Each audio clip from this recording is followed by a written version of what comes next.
Welcome to Donmar TV News Channel. Magandang gabi sa inyong lahat. It's 7 o'clock in the evening here in the Philippines at may panibago na naman tayong update tungkol dito kay Congressman Teves, no? Itong si DILG Secretary Abalos, ipinakita niya ang mga suspect, mga informasyon at itong bago nilang nadakip na si Marvin Miranda Halaman. Ipinakita rin yung mga pictures, okay? So yan, pag-usapan natin yan. Ipapakita ko yung mga detalying pictures kay Secretary Abalos, okay? Mamaya. Pangalawa nating pag-usapan ay itong si Remulla sa kanyang video statement, no? Ipaparinig ko sa inyo, ipapakita ko sa inyo yung video na yon at sabay-sabay tayong mag-react doon sa video, okay? Official statement niya kay Marvin at itong si Congressman Teves. Ano ang kaugnayan nila?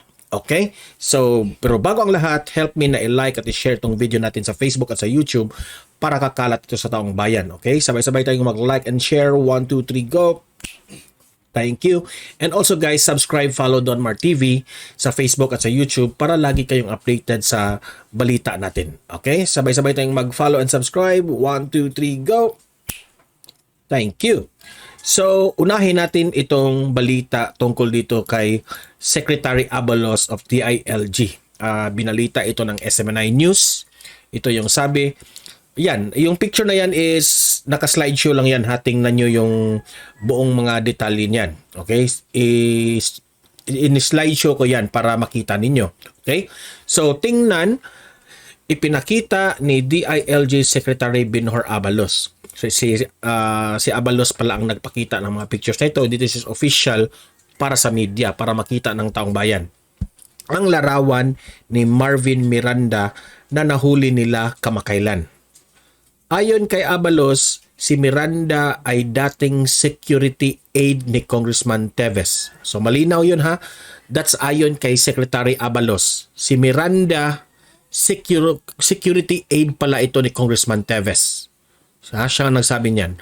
At itinurong co-mastermind sa pagpatay kay Negros Oriental Governor Ruel Digamo. Bakit tinatawag itong co-mastermind itong si Marvin? Yan, malalaman natin yan sa video ni Remulla. Okay, na ipapakita ko sa inyo mamaya. Sa ngayon, nasa 12 suspects na ang hawak ng mga otoridad sa Digamo Slay case. So meron ng 12 na suspect ito. Hindi pa kasama na pala ito dito si Marvin Miranda. Okay? Di ko alam kung suspect ba nila si Congressman Teves dito. Okay? So sa pangalawang topic natin, ipapakita ko sa inyo itong video kay DOJ Remulla na nagsalita ito tungkol kay Congressman Teves. Ano ang kaugnayan dito with Marvin Miranda. Okay? I-play natin itong video na yan. Okay? Play. I-reveal na namin yung identity nga ng tao ngayon lunchtime. Kasi nga... So, nangyari ito 12 noon kanina, okay? I was asked by them to, hold muna kami. That's why I just told you a basic thing that happened. Yun na yun. Diba? Sir, may isa pa. Oh. Sir, mastermind ba talaga, sir, o middleman? Ano yan kung sa sine yan. Kaya lang di sili ito nangyari. May namatay talaga, di ba? Meron ka executive producer, ito yung director. Ito yung casting director tsaka director mismo. So ang director daw dito ay si Marvin. Yung executive producer si Congressman Teves. Yan ang ibig sabihin ni Remulla. Ang nag-recruit tsaka siya rin ang kasama sa pagplano. Pero tinuturing po siya na isa sa mastermind pa din, hindi middleman. Hindi middleman yun. Tingin namin, parang mastermind na rin siya kasi siya yung siya yung kausap lagi na kumuha ng tao, kumuha ng armas, pati yung magre-recruit ng tao. Pati yung number ng tao na huling dumating. Yung pinaplano nila, yung pagplano pa ng 3 paggalaw kasama na yan. Sir, saan niyo din po mapasok sa witness protection? Hindi ko pa alam. Kinakausap pa siya pao muna yung lawyer niya ngayon. May nag-claim na lawyer niya pero hindi niya naman kilala Hindi niya kilala. Hindi po So, ibig sabihin ni Rimulya, meron daw lawyer na nag-claim dito kay Marvin. Pero tinanggihan ito ni Marvin dahil hindi niya kilala yung lawyer. Today yata yung inquest yan eh. Baka today yung inquest. Oh. Sir, ang lumabas na pangalan is Marvin Miranda. Yes, ano yan eh. I don't know kung hot pursuit pa rin yan, pero ang tingin ko hot pursuit pa rin. Kasi from March 4 hanggang San Friday, hinahanap na talaga siya kasi yung revelations ng March 4, kasama na siya eh. Kasama na siya sa revelations eh. Na kaya hinanap na siya kagad. Wala na siya kagad. So he was being pursued the whole time. Hanggang nahanap siya eh. Sir, can you confirm Marvin Miranda? Yes, ihalaman. Yeah. Sir, siya rin po yung sasabihin mo mamaya na pangalan. Ayun, basically yun na yun.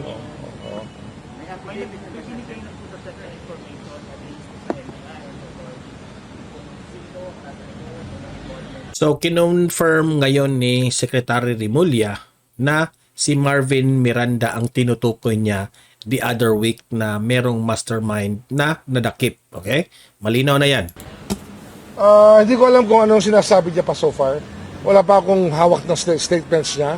Kung nag-issue siya ng statement, I have no idea. But we know who he is and from the other suspects. Sir, is he being cooperative like the others? Hindi ko rin alam. Kaya nga sabi ko 4 o'clock pa eh. Kasi I have no idea yet. So, magkikita sila 4 o'clock. Okay? So, baka nagkita na ito kanina. Okay? I spent the weekend trying to rest and trying to be with family. Sir, is he a military man? Reservist siya. Military reservist. Connected sa politiko po? Connected. Tsaka ano yan eh. May dating kaso na siya sa sa gun running. Is he connected to Congressman Arnie Teves? I think there is a connection. A very strong connection. Sir, siya yung mismong nakikipag-usap dun sa mga mastermind. Ano yung naging role niya dun sa... Hindi, yun nga, kung sa sine, siya yung director tsaka casting director. Hindi lang ito sine, kasi totoo na nangyari ito eh. While Congressman Teves is the executive producer of everything.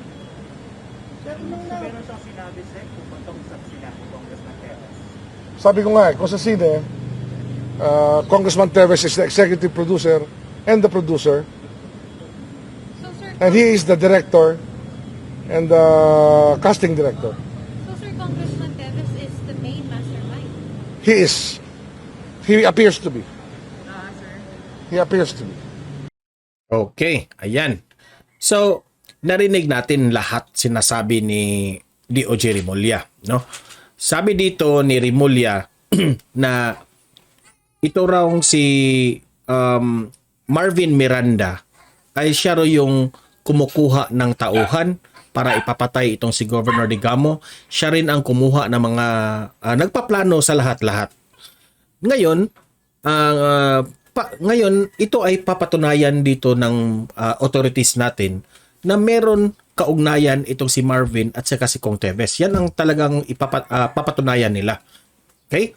Kung di natin alam kung paano nila papatunayan yan, basta i-investigate ito, no? At korte na ang bahala dyan kung ito ay kung ano ang magiging hatol dito sa korte, no? Kung ano sa tingin ba sa mga judges, ano sa tingin nila kung totoo ba ito o hindi, o meron ba talagang kaugnayan si Teves at itong si Marvin. Okay? Ano ang tanong pa dito, kung ano ang magiging response dito sa kampo ni Teves sa latest statement ni DOJ Rimulya. Sabi ni Rimulya, itong Marvin magkita sila at 4 p.m. for questioning. Meron itong i-question itong sa kampo ng DOJ. So, ngayon is 7 o'clock ngayon ng gabi. So, baka nagkita na ito kanina. So, hintay lang tayo sa update dito tomorrow. At i-update ko kayo dito. Okay? So, kayong mga audience ko dito, ang tanong ko ngayon sa inyo, maniniwala ba kayo kay DOJ Rimulya sa lahat ng kanyang mga sinasabi? Na itong si Marvin ay siya ang nagplano nito lahat. Okay? Itong si Kong Teves raw ay malaki ang link nilang dalawa, Marvin at si Kong Teves. At si Kong Teves lang ay yung executive producer. Sa madaling salita, siya yung nagpatakbo ng pera na gagawin ito. Okay? Yan ang description ni Rimulya. Si Marvin, casting, siya ang nagka-cast kung sino yung mga tauhan, siya ang ng mga baril, at siya yung nagpaplano, at si Congressman Teves yung executive producer raw. Inihilan tulad sa pelikula. Okay? Ano masasabi nyo? Naniniwala ba kayo na si Congressman Teves at itong si Marvin Miranda ay may kaugnayan, may link, kilala ba sila? Okay? Libre kayong mag-comment, mag-react, at sa inyong analysis sa ating comment section. Okay? So guys, help me na i-like at i-share tong video natin para kakalat ito sa taong bayan. At subscribe, follow Don Mar TV para lagi kayong updated sa mga balita na kagaya nito. Okay? So have a great night sa inyong lahat. God bless. See you tomorrow.